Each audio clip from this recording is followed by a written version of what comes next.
Good morning and welcome to our service on this, the ninth Sunday of Trinity. Let us pray.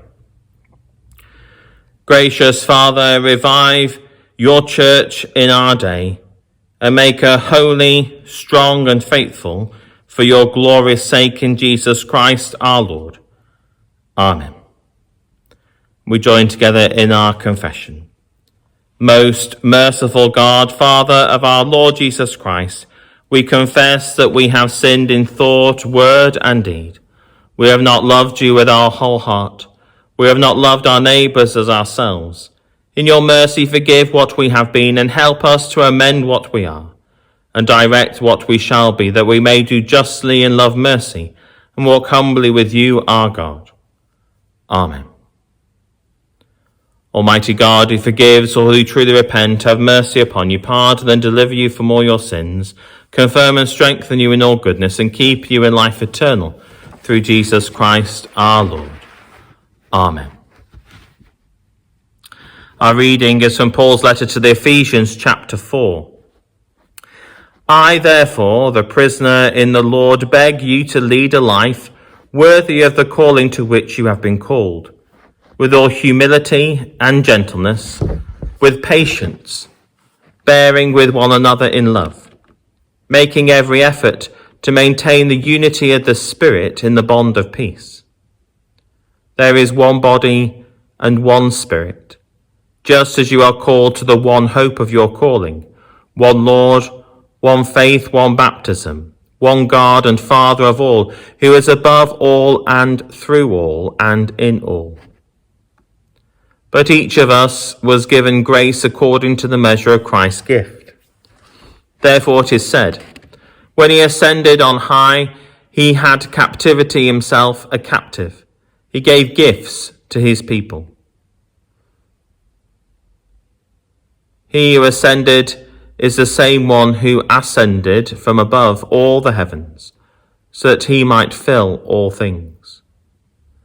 The gifts he gave were that some were be apostles, some prophets, some evangelists, some pastors, and some teachers, to equip the saints for the work of ministry, for building up the body of Christ, until all of us came to the unity of the faith and of the knowledge of the Son of God, to maturity, to the measure of the full stature of Christ.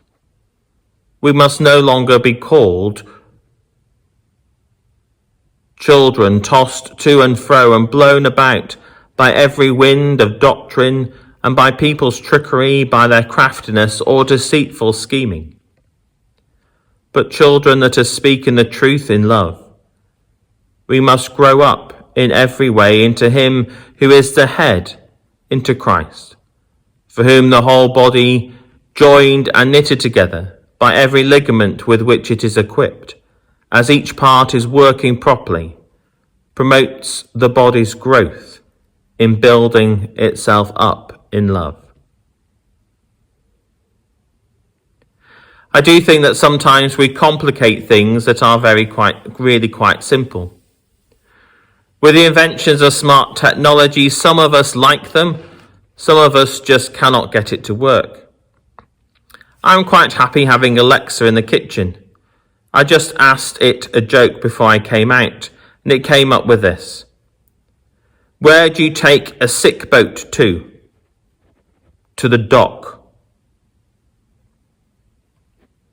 However, Alexa is good for the weather and in particular to help me to spell as a spell checker.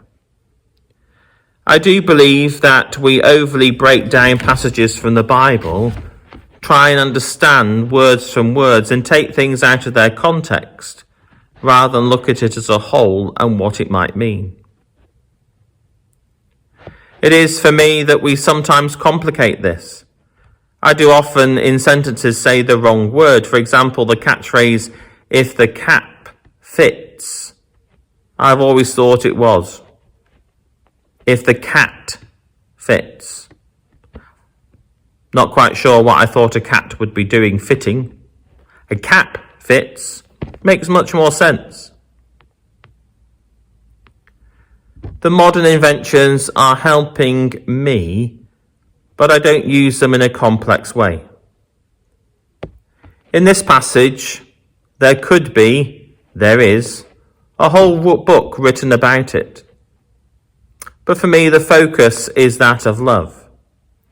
To grow in love means to allow Jesus to change you and give you a vision that filters through love.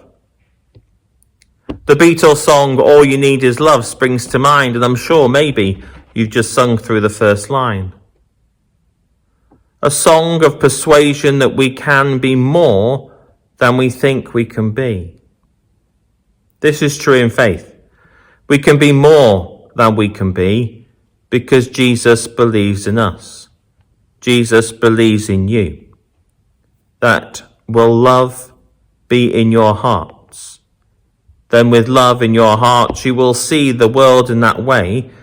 Then you can change the world.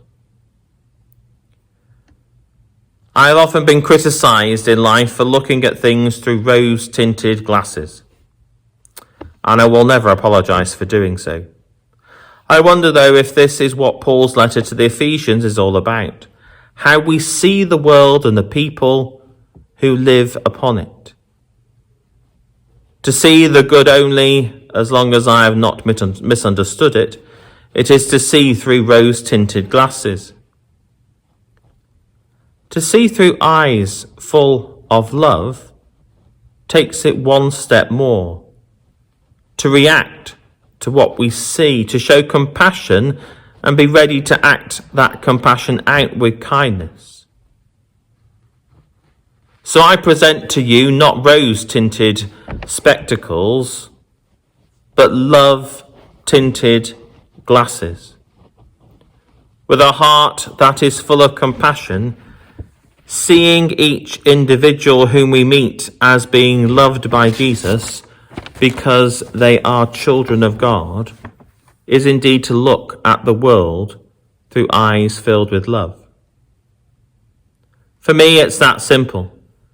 Everything else will then follow if we see everything through the eyes of love. Let us pray. We pray that the rest of this day may be holy, peaceful, and full of your presence. We pray that the work we have done and the people we have met today may bring us closer to you in faith. We pray that we may hear and respond to your call for peace and justice. We pray that you will sustain the faith and hope of those who are lonely, oppressed or anxious. We pray that you will strengthen us in your service and fill our hearts with love and a longing for your kingdom. God, grant me the severity to accept the things I cannot change, courage to change the things I can, and wisdom to know the difference. Living one day at a time, enjoying one moment at a time, accepting hardships as a pathway to peace. Taking, as he did, this sinful world, as it is, not as I would have it, trusting that he will make all things right if I surrender to his will and to his love, so that I may be reasonably happy in this life and supremely happy with him forever and forever in the next life to come. Amen. We join together in the Lord's Prayer. Our Father, who art in heaven, hallowed be thy name. Thy kingdom come, thy will be done, on earth as it is in heaven. Give us this day our daily bread, and forgive us our trespasses as we forgive those that trespass against us. And lead us not into temptation, but deliver us from evil. For thine is the kingdom, the power, and the glory forever and ever. Amen. The peace of God, which passes all understanding, keep your hearts and minds in the knowledge and love of God and of his Son, Jesus Christ our Lord. And the blessing of God Almighty, the Father, the Son, and the Holy Spirit be upon you and remain with you now and always. Amen.